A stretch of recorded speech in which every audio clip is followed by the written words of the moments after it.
কাজল, কাঁদছিস কেন? দাদা, আমার তো বাবা নেই, তাই প্রতি সপ্তাহে তুমি যখন নিজের হাতে আমাকে খাবার দাও তখন আমার মনে হয় আমি যেন আমার বাবার হাতের খাবার খাচ্ছি। বাবা, আমি তো তোর বাবার মতো। দাদা,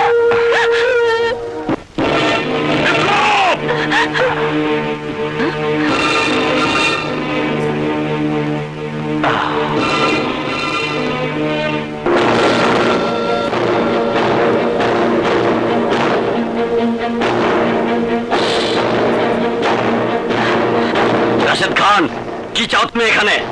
আমি চাই ওই বিপ্লবের লাশ। রাশেদ খান, মরতে না চাইলে এখান থেকে চলে যাও। এই বিপ্লব, তোর নিজের শক্তিতে বিশ্বাস থাকলে আয় আমার সাথে মোকাবেলা কর। দেখি কে হারে কে জেতে।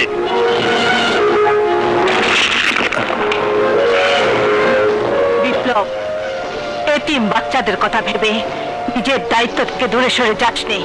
যখন প্রয়োজন তখন যোদ্ধাদের যুদ্ধ করতেই হয়। যা, শেষ করে দে তোর শত্রুদের।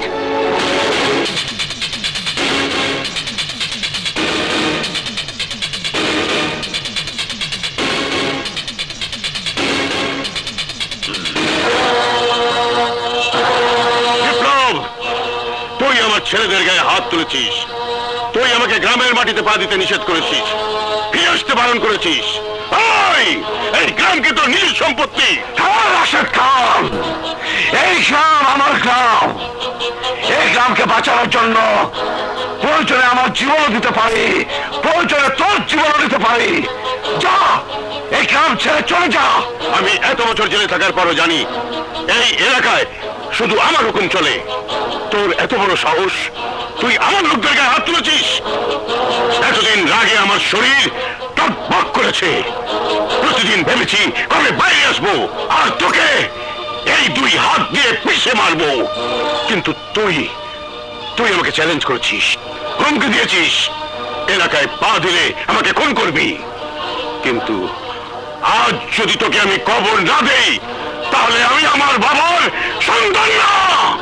শুনে রাখ রাশেদ খান, যদি আজ আমার হাত উঠে তাহলে আজ তোকে তোর বাবার কাছে পাঠিয়ে দিব। এক জঙ্গলে দুই সিংহ থাকতে পারে না। আজ তোর মৃত্যু আমার সাথেই হবে। না, আমি রাজা, তুই প্রজা। শিকার করাই সিংহের কাজ, আর সিংহ শিকার করে তোর মতো শুয়োরের বাচ্চাকে। এই!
আমি তোমাকে নিজের হাতে চা বানিয়ে খাওয়াবো বলে এসেছিলাম। কি, তুই চা বানাতে এসেছিস?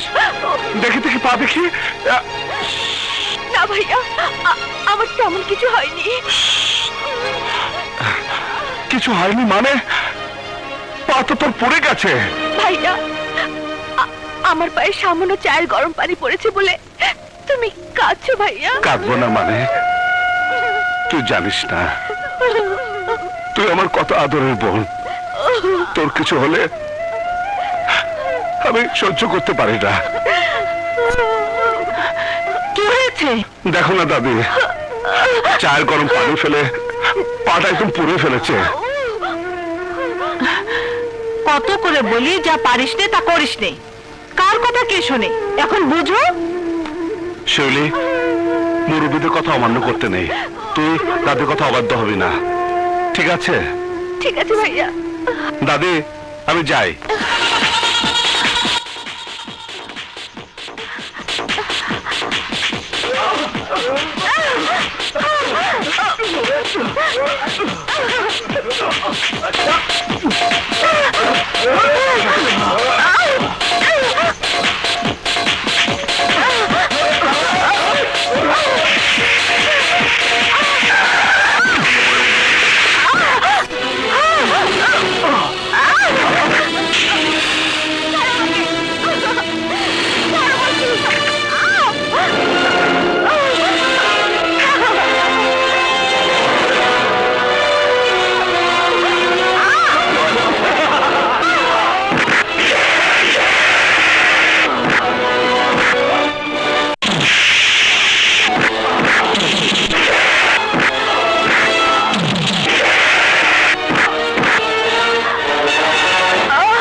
এই যে ম্যাডাম, এই যে ম্যাডাম, শুনছেন?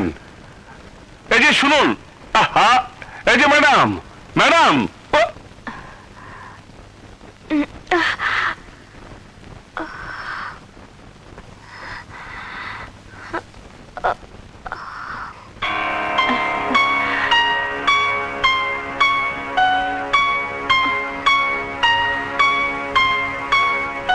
ভয় নেই, জ্ঞান ফিরে এসেছে।